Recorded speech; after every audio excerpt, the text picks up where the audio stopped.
दोस्तों, इंग्लैंड रवानगी से पहले कोच गौतम गंभीर और कप्तान शुभमन गिल की प्रेस कॉन्फ्रेंस हुई। प्रेस कॉन्फ्रेंस में गंभीर से क्या क्या सवाल किए गए, गंभीर ने क्या जवाब दिए, इस बारे में इस वीडियो में बात करेंगे। सबसे पहले बात करते हैं गौतम गंभीर से। जब श्रेयस अय्यर के बारे में पूछा गया तो उन्होंने क्या जवाब दिया। इससे पहले भी वो थोड़ा झेप गए थे, गुस्सा आ गया था। अब एक बार फिर गौतम गंभीर से अय्यर पर सवाल पूछा गया कि अय्यर को टेस्ट टीम में क्यों नहीं लिया गया। तो इसके जवाब में गंभीर ने कहा, अगर कोई भी खिलाड़ी फॉर्म में है तो किसी को भी टीम में बुलाया जा सकता है, लेकिन हम सिर्फ 18 खिलाड़ियों को ही चुन सकते हैं। इस पर सिलेक्शन कमेटी के चेयरमैन पहले ही जवाब दे चुके हैं। तो गौतम गंभीर ने एक बार फिर थोड़ा सा पल्ला सा झाड़ दिया। आगे गौतम गंभीर से बुमराह के बारे में पूछा गया कि जसप्रीत बुमराह कितने टेस्ट खेलेंगे। इस सवाल के जवाब में गंभीर कहते हैं, अभी यह तय नहीं है कि बुमराह 3 में से कौन से टेस्ट खेलेगा। यह इस पर डिपेंड करेगा कि सीरीज का रुख किस तरफ जा रहा है। हमने काफी तेज गेंदबाज चुने हैं और ज्यादातर पेसर्स ऐसी फॉर्म में हैं कि किसी भी सिचुएशन में मैच जितवा सकते हैं।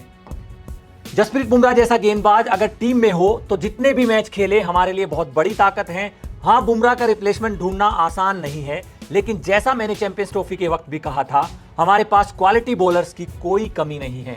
तो यहां पर बुमराह को लेकर कहते हैं कि अभी हम तय करेंगे कि सीरीज कैसे आगे बढ़ेगी, उसके बाद तय होगा कि कौन से टेस्ट खेलेंगे। लेकिन यह तो तय नजर आ रहा है कि बुमराह 3 टेस्ट मैच खेलेंगे। लेकिन अगर जरूरत पड़ी तो एक चीज ये भी की जा सकती है कि 2 टेस्ट पहले खेलें, 1 टेस्ट का आराम दे दें, फिर लास्ट के 2 टेस्ट और खेल लें बुमराह। लेकिन देखना होगा कि उनकी फिटनेस कैसी रहती है और इंडिया की सीरीज कैसी जाती है, ये गंभीर का कहना है। दोस्तों, यहां पर गंभीर एक बात और कहते हैं कि भैया हमारे पास अच्छे खासे फास्ट बॉलर हैं।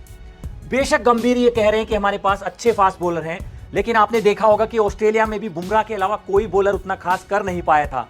यही वजह है कि हम ऑस्ट्रेलिया में हार के आए थे और इंग्लैंड की बल्लेबाजी बहुत मजबूत है। ऐसे में अगर बुमराह के अलावा सिराज या फिर प्रसिद्ध कृष्णा जैसे बॉलर अगर नहीं चलते हैं तो टीम इंडिया के लिए खतरे की घंटी हो सकती है।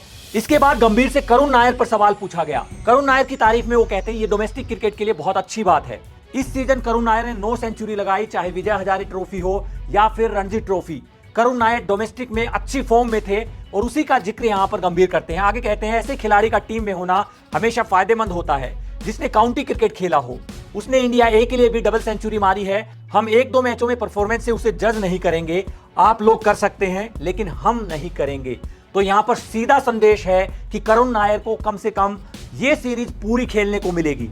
गंभीर का कहना है हम 1-2 मैच से उनको जज नहीं करने वाले हैं। तो यहां पर क्लियर कर दिया कोच ने कि करुण नायर ये सीरीज पूरी खेलने वाले हैं।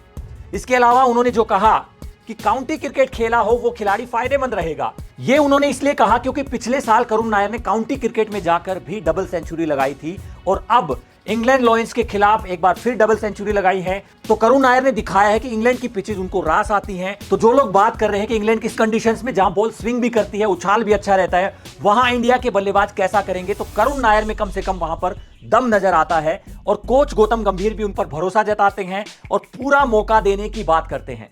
दोस्तों, इसके अलावा टीम कॉम्बिनेशन क्या होगा, कौन किस ऑर्डर पर आएगा, ये शुभमन गिल से पूछा गया। तो उन्होंने कहा कि इंटर स्क्वाड मैच होना है, उस मैच के बाद डिसाइड करेंगे कि कौन किस नंबर पर आएगा। क्योंकि कई ऐसे खिलाड़ी हैं जो डोमेस्टिक में अपनी टीम के लिए एक ही पोजीशन पर खेलते हैं, जैसे करुण नायर हो गए या फिर साई सुदर्शन की बात करें, दोनों एक ही पोजीशन पर खेलते हैं। 1 डाउन कौन आएगा, 3 डाउन कौन आएगा, क्या बैटिंग ऑर्डर रहेगा, इसके बारे में गिल ने कहा है कि इंटर स्क्वाड मैच के बाद हम तय करेंगे। टीम इंडिया के लिए अच्छी बात यह है कि इंग्लैंड की जो टीम अनाउंस हुई है उसमें मार्क वुड नहीं है, उसमें जोफ्रा आर्चर नहीं है, उसमें गस एटिंगसन नहीं है। और ये टीम इंडिया के लिए अच्छी बात है। जो इंडिया के यंग प्लेयर्स हैं, बहुत सारे इंडिया के ऐसे खिलाड़ी हैं जो इंग्लैंड की कंडीशंस में पहली बार खेलेंगे। ऐसे में इंग्लैंड की बॉलिंग थोड़ी कमजोर नजर आती है, तो इंडिया के बल्लेबाज जो अच्छी फॉर्म में भी हैं, चाहे करुण नायर हो जिन्होंने डबल सेंचुरी लगाई, गंभीर ने उनकी तारीफ भी की, चाहे साई सुदर्शन हो, आईपीएल में ऑरेंज कैप होल्डर हैं, सबसे ज्यादा रन बनाकर अच्छी फॉर्म में है साई सुदर्शन, चाहे यशस्वी जायसवाल जिन्होंने इंग्लैंड लॉयंस के खिलाफ सेकंड इनिंग में 50 लगाई, ध्रुव जुरैल हो, उन्होंने भी अच्छी बड़ी पारी खेली, शतक से चूक गए थे।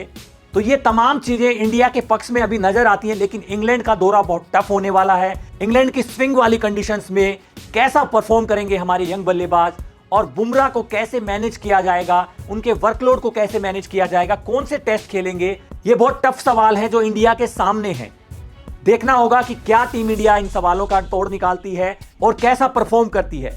दोस्तों, आपको क्या लगता है, गौतम गंभीर ने जो बुमराह को लेकर कहा कि बहुत सारे बॉलर्स हैं, क्या बुमराह के अलावा बाकी बॉलर्स पर उतना विश्वास है?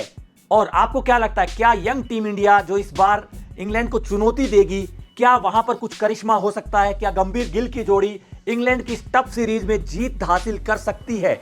आपको क्या लगता है? कमेंट बॉक्स में आप अपनी राय जरूर दें। साथ ही इंडिया इंग्लैंड की सीरीज की तमाम खबरों के लिए स्पोर्ट्स सन को सब्सक्राइब करें।